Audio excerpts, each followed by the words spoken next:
আচ্ছা, Charlie Charlie গেমটা কে খেলেছো হাত তুলো। কমেন্ট করে জানো। এটাতে কি সত্যি ভূত আসে নাকি বানোয়াট মিথ্যা কথা? আমার নাম নাদিয়া। সবার মতো আমিও বিশ্বাস করতাম না, ভাবতাম এটা মিথ্যে বানোয়াট।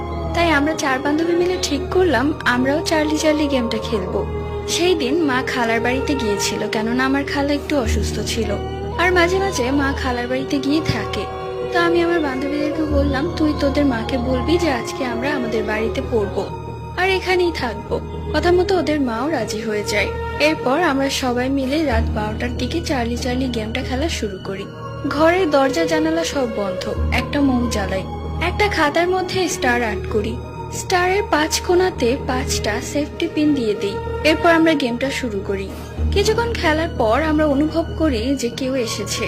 আমরা ভয় পেয়ে যাই এবং সেখান থেকে উঠে পড়ি। এরপর থেকে আমার মনে হতো আমার সাথে কেউ আছে।